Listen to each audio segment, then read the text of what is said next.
हाँ जी, देखिए आज का जो अपना टॉपिक है उसका नाम है शुगर डेरिवेटिव्स। क्या है? Sugar derivative.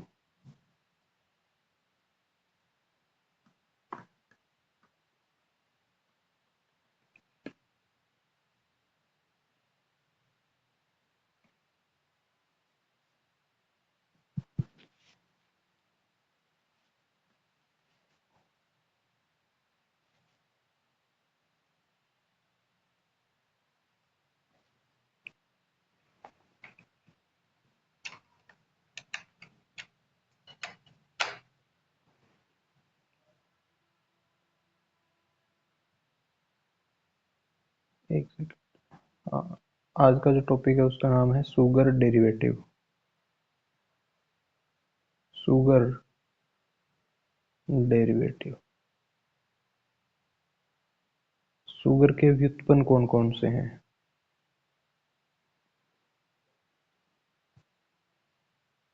आपको स्क्रीन वगैरह विजिबल है ना? आगे चलें, कोई दिक्कत तो नहीं है किसी को अभी? वॉइस आ रही है क्लियर? ठीक है। देखिए शुगर डेरिवेटिव में पहला जो हम पढ़ने वाले हैं उसका नाम है ग्लूकोज अमीन। पहला है ग्लूकोज अमीन। स्ट्रक्चर पढ़नी है इनकी और कुछ नहीं है। डेरिवेटिव का मतलब है कि उससे हमने कौन कौन से शुगर बना सकते हैं, यानी शुगर पे अलग कोई ग्रुप जोड़कर क्या बना सकते हैं। तो एक ग्लूकोज अमीन बना सकते हैं, नाम से दिख रहा है। एक तो ग्लूकोज होगी और उसके साथ अमीन ग्रुप होगा या अमीनो ग्रुप होगा। कैसे? देखिए,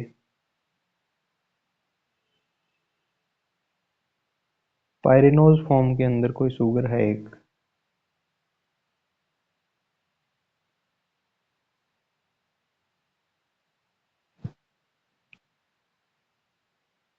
कौन सी? ग्लूकोज।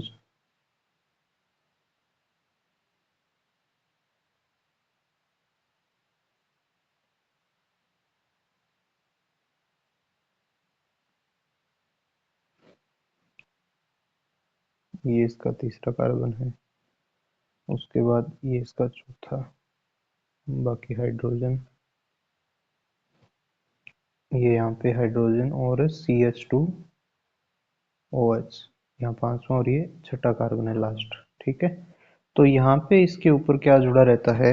अमीनो ग्रुप जुड़ा रहता है, NH2 ग्रुप जुड़ा रहता है। इस वजह से इसको नाम क्या दे दिया गया? ग्लूकोज अमीन नाम दिया गया है। किसी को परेशानी नहीं होगी शायद। ये ग्लूकोज है, ग्लूकोज पे क्या जोड़ दिया है हमने? 2 नंबर कार्बन पर अमीनो ग्रुप जोड़ दिया है। ठीक है, तो एक ये हो गया। उसके बाद नेक्स्ट होगा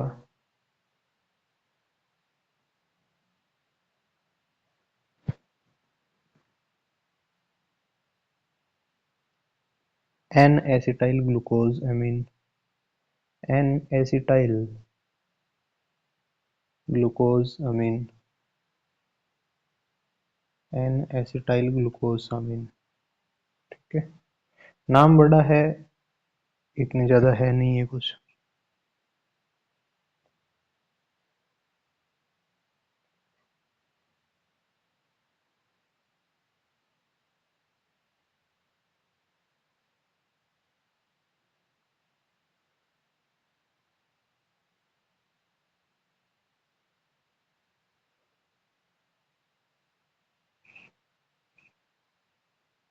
फर्स्ट पे है एन, सॉरी हाइड्रोजन और ये OH ग्रुप। दूसरे पे क्या आ जाएगा? इधर हाइड्रोजन होगा और यहाँ पे क्या होगा? NHCOO। ठीक है। ये क्या है? एसिटाइल ग्रुप है। यहाँ क्या लगा हुआ है? एसिटाइल ग्रुप लगा हुआ है।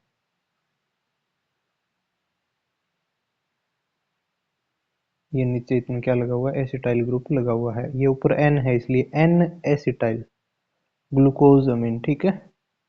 N N साइड पे लगा हुआ है। उसके बाद यहाँ रख देंगे वापस सेम, ग्लूकोज ही है, कोई चेंज नहीं है। तो देखिए जो शुगर अपने पास थी पहले, उन्हीं से हम दूसरे बना रहे हैं, इसलिए कहा जा रहा है डेरिवेटिव। ठीक है, व्युत्पन्न कहते हैं हिंदी में इसको। फिर तीसरी शुगर होगी आपकी कौन सी? गैलेक्टोज अमीन। Galactose amine. ठीक है,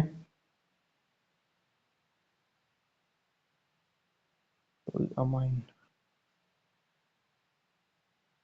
गैलेक्टोज में क्या है, जहाँ ग्लूकोज बनाया है वहां गैलेक्टोज बना लीजिए बस, और कुछ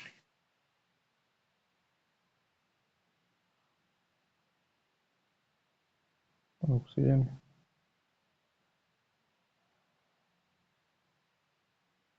बस OH ग्रुप आ जाएगा यहाँ पे।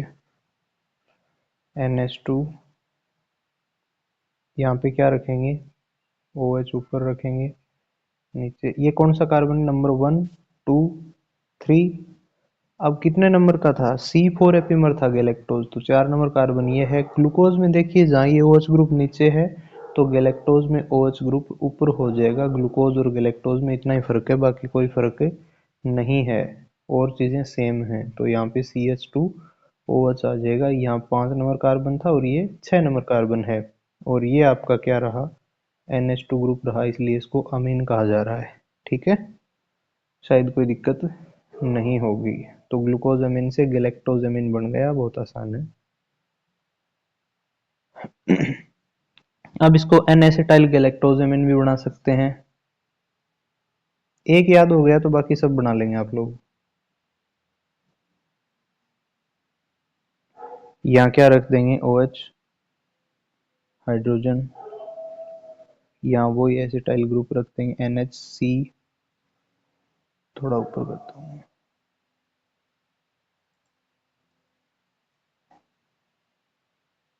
डबल O और H, ये एसिटाइल ग्रुप आ गया। सेम स्ट्रक्चर रख दो, कोई दिक्कत नहीं है कहीं पे। ये 4 नंबर है तो ये इसका ऊपर कर देंगे OH और CH2OH। क्लियर है? तो ये क्या हो गया? N acetyl galactose amine, 4 number का एन एसिटाइल गैलेक्टोज अमीन।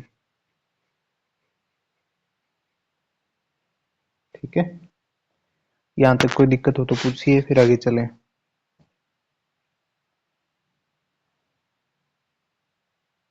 कोई दिक्कत नहीं है, सब चीजें एक से याद रहने लगेंगी, बस पहला आपको ढंग से याद होना चाहिए।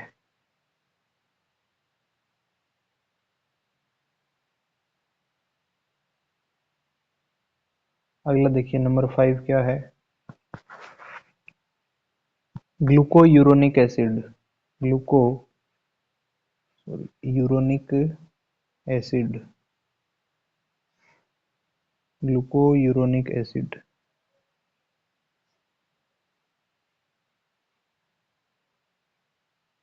ग्लूको यूरोनिक एसिड में क्या होगा? वही ग्लूकोज बनानी है और एसिड फॉर्म दिखा देनी है ग्लूकोज पे। ग्लूको का मतलब तो ग्लूकोज ही है, तो सेम ग्लूकोज बना लो पहले। तीसरा है तो ऊपर कर लो। ग्लूकोज की जो सर्कुलर स्ट्रक्चर होती है, रिंग फॉर्म, उसमें बहुत आसान है कि तीसरे कार्बन का OH ग्रुप ऊपर है, बाकी सारे नीचे लगे हुए हैं। अब हम यहाँ पे क्या कर देंगे? यूरोनिक, यानी ये ग्रुप लगा देंगे। ठीक है, COOH। ये क्या हो गया? ग्लूको यूरोनिक एसिड हो गया। कहाँ पाया जाता है ये? पेक्टिन नाम की स्ट्रक्चर पढ़ेंगे हम आगे, एक पॉलीसेकेराइड, उसमें पाया जाता है। ठीक है, पेक्टिन क्या होता है? ग्लूको यूरोनिक एसिड का बहुलक होता है, पॉलीमर होता है। क्लियर है? अब हम आगे देखते हैं नंबर 6, डेरिवेटिव। अब आपसे कोई पूछे ग्लूकोज का या गैलेक्टोज का डेरिवेटिव तो बता देंगे ना। अगला हम पढ़ रहे हैं, सॉरी पहले नाम लिख देता हूँ मैं, छोटा सा नाम है N acetyl neuraminic acid. N acetyl neuraminic acid. Short form में कहते हैं इसको नाना। और अगर याद नहीं करते तो कहते हैं इसको याद आ जाती है नानी, ठीक है ना। सियालिक एसिड, शॉर्ट में कहते हैं नाना या सियालिक एसिड, दूसरा नाम है इसका। और क्या है पूरा नाम, एन एसिटाइल न्यूरोमिक एसिड कहलाता है, ठीक है। जब आप HIV वगैरह को ढंग से पढ़ते हैं तो उसमें आता है। इसकी संरचना यदि हम बनाएं तो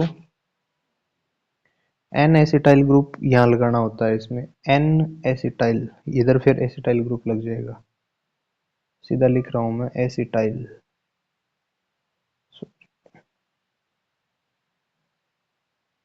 ऊपर लिखेंगे इसमें एसिटाइल, ठीक है। एन एसिटाइल यहाँ होगा, नीचे हाइड्रोजन होगा, फिर आगे यहाँ चीजें सेम रहेंगी, और इधर OH रहेगा, यहाँ अंदर की ओर आ जाएगा पायरुविक एसिड, पायरुविक एसिड, ठीक है। तो इतना आसान है और छोटी संरचना है, ध्यान रखें। पायरुविक एसिड और एन एसिटाइल अंदर आएंगे रिंग के, बाकी चीजें सेम रहेंगी, क्लियर है। फिर आगे एक और है, अब देखिए ये पढ़ना पड़ेगा, बार बार आप इसको बनाएंगे तो याद हो जाएगा। इससे एक और बनाते हैं हम 7 नंबर, जिसको नाम दिया जाता है क्या, iduronic acid, iduronic acid, iduronic acid. इनमें चेंज कुछ नहीं है, एक एक ग्रुप चेंज है बस।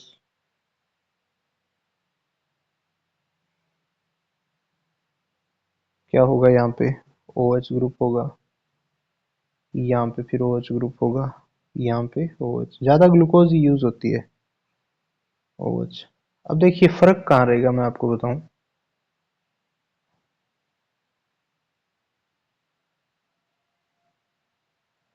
ऊपर वाले स्ट्रक्चर में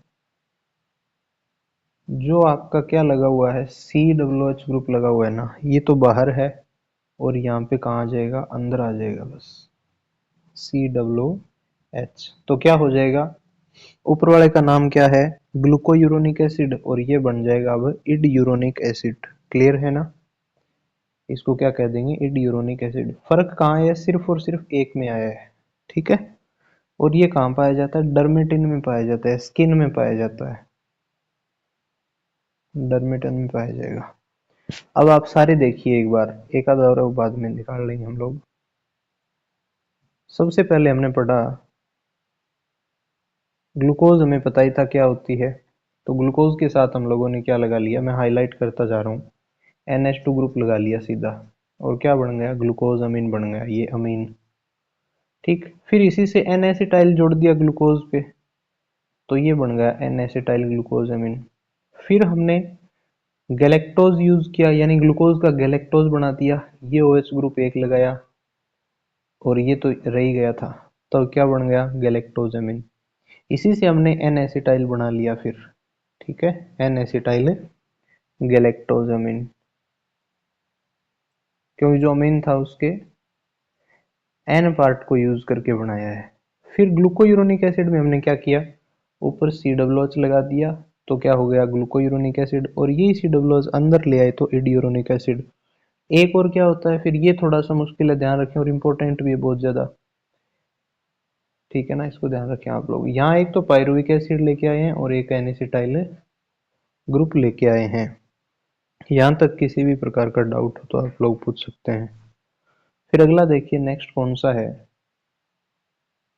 नंबर 8,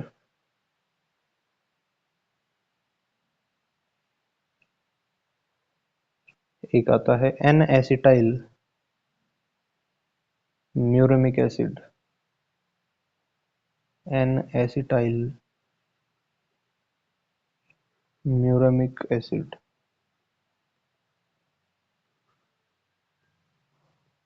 इसको शॉर्ट में कहते हैं नाम, ठीक है।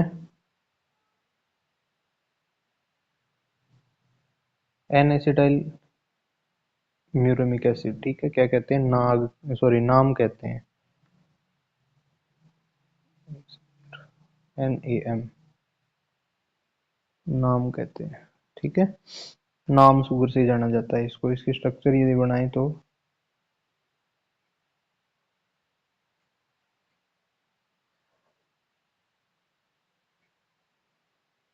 OH, सब ग्लूकोज का यूज कर रहे हैं।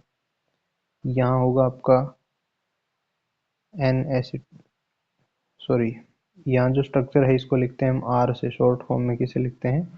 आर से लिखते हैं, क्योंकि संरचना बड़ी है, आर से लिखते हैं। अब इस आर की जगह क्या होगा वो देखिए। एक कार्बन है सेंटर में, उसके एक साइड हाइड्रोजन होगा, फिर CH3 ग्रुप होगा, और एक क्या होगा? COO ग्रुप होगा। ठीक है, ऐसा होता है कुछ। फिर ये क्या है? आर है, ये एसिटाइल म्यूरामिक ग्रुप होता है। सॉरी, एक सेकंड, सॉरी। ये आर जो है ये होता है ऊपर, एक मिनट, यहाँ होता है आर, तो यहाँ क्या होता है? एन एसिटाइल होता है। हमने गड़बड़ कर दी, पूरा लिख देता हूँ मैं एन एसिटाइल को। यहाँ NH होता है, फिर COO, ये वाला होता है। ठीक है, ये तो एन एसिटाइल है और ये म्यूरामिक एसिड है। किसकी जगह है ये? बराबर आर, आर की जगह। आर कहाँ है? ऊपर लिखा हुआ है अंदर की तरफ, इसको आप ठीक कर लें।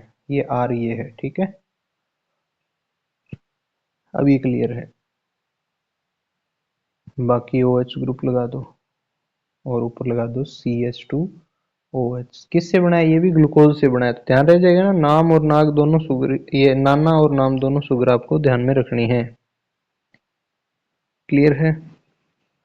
फिर आगे एक और बची है जो DNA वाली है आपके, वो बनाई है, लेकिन उसमें और खास बात है, कोई बता देता हूँ। 8 हो गई क्या? 9 नंबर की है एक, डिओक्सी राइबोज।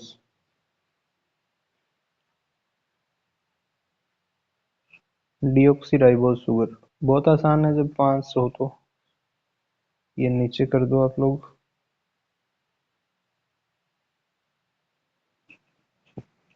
ये सही है क्या? पहले तो ये बताओ। ये है राइबोज शुगर।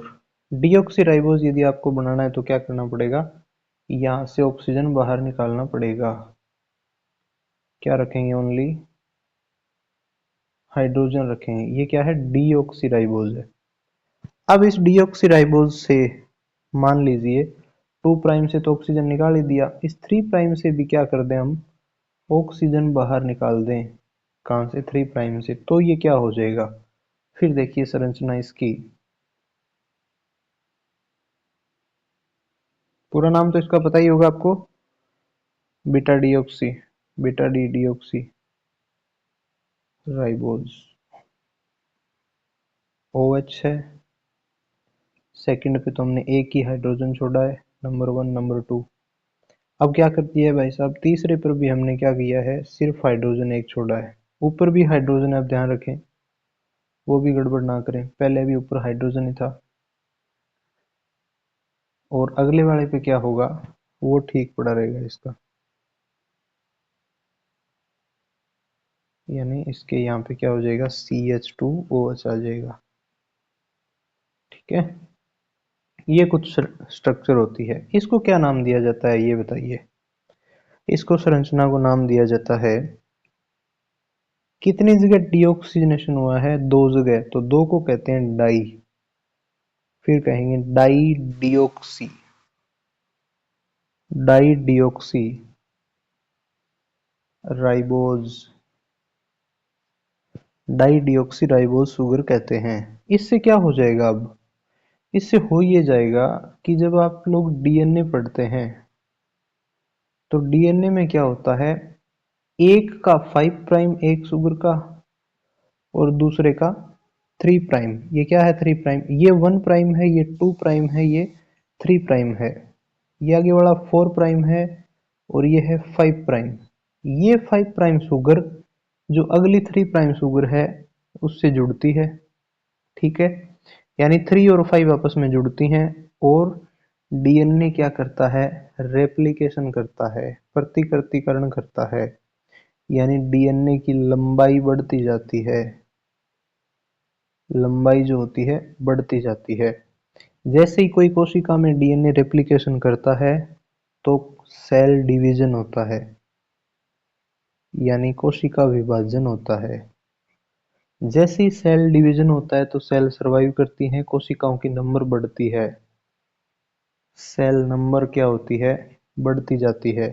जैसे ही सेल नंबर बढ़ती जाती है तो एक हाई अमाउंट हो जाए, मान लीजिए अनकंट्रोल हो जाए चीजें, तो क्या हो जाती है, कैंसर कोज हो जाती है, कैंसर हो जाती है। कब, जब हद से ज्यादा डीएनए सॉरी सेल डिवाइड करे। कैंसर क्या है, कोशिकाओं का अनियमित विभाजन या अनकंट्रोल सेल डिवीजन, कोई कंट्रोल ना हो जिन पे कोशिकाओं का अनियंत्रित या अनियमित विभाजन होता है, वो क्या कहलाती है, स्टेज कैंसर कहलाती है।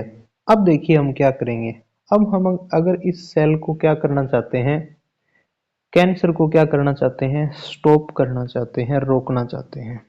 सपोज इस कैंसर को स्टॉप करने के लिए अब हम उल्टे चलेंगे, ये जो कोशिकाओं की नंबर है इनको क्या करो, कम करो।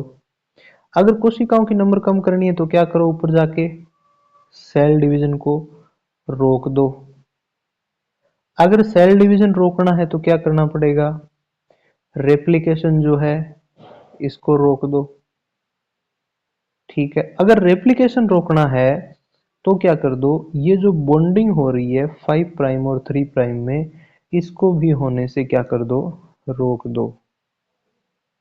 क्लियर है, ये सब जब आप कर देंगे तो क्या हो जाएगा, डीएनए क्या नहीं कर पाएगा, रेप्लिकेशन नहीं कर पाएगा। रेप्लिकेशन नहीं करेगा तो ये डीएनए में रुक जाएगा क्या, रेप्लिकेशन। ये निशान जो होता है इनहिबिट का होता है, रोकने का होता है। अगर रेप्लिकेशन रुक गया तो क्या हो जाएगा, सेल डिवीजन रुक जाएगी। सेल डिवीजन रुक गया तो कोशिकाओं की नंबर नहीं बढ़ेगी, कोशिकाओं का नंबर नहीं बढ़ेगा तो कैंसर नहीं होगी। ठीक है, अब आप कहेंगे कि तीसरे और पांचवें में ऐसा क्या होता है कि वो बॉन्डिंग कर लेते हैं। तीसरे और पांचवें में होता ये है कि मान लीजिए ये शुगर, अब आप इधर आइए, मैं हाईलाइट कर रहा हूं, इसका ये 3 वाला OH ग्रुप इसके 5 वाले के साथ सपोज बॉन्डिंग कर रहा होगा, यानी ये 3 वाला कहाँ आता है, इस 5 वाले के पास आता है, किसके लिए, बॉन्डिंग के लिए।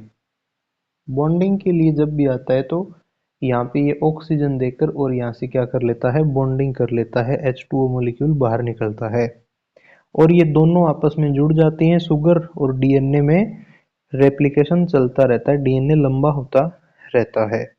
अगर हम इन दोनों को रोकना चाहते हैं बॉन्डिंग बढ़ने से, तो इस ऑक्सीजन को पहले ही निकाल दो ताकि आगे देने के लिए या बंद बनाने के लिए ऑक्सीजन ना ही रहे। जब ऑक्सीजन ही नहीं रहेगी तो काम कहाँ से होगा बताइए, है कि नहीं। ये चीज बहुत ही काम की थी, आप लोग मुझे ये बताओ समझ में आई या नहीं आई, बताइए भाई।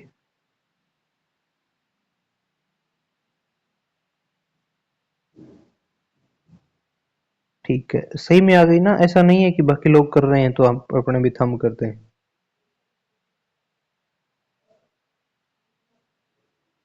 एक्चुअल में समझ में आनी चाहिए चीजें। हो क्या रहा है, देखिए डीएनए में बॉन्डिंग हो रही है जिस वजह से डीएनए लंबा चलता जा रहा है और सेल एक टाइम पे क्या कर रही है, बहुत ज्यादा डिवीजन करने लगती है और कैंसर कोज कर लेती है, तब ये चीज होता है।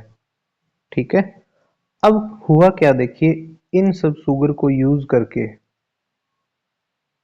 कौन सी शुगर को, डाई डिऑक्सी शुगर को यूज करके क्या बना लिया गया, एक दवाई बना ली गई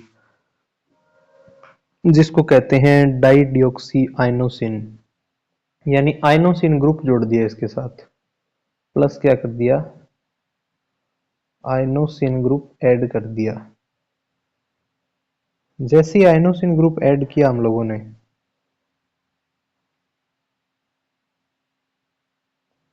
तो ये क्या बन गया, डीडीआई बन गया, इसको कहते हैं डीडीआई।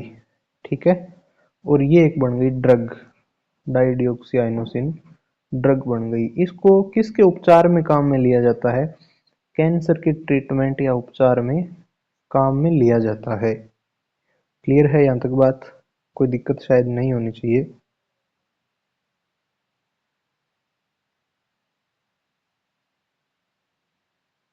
तो ये सब इतना था।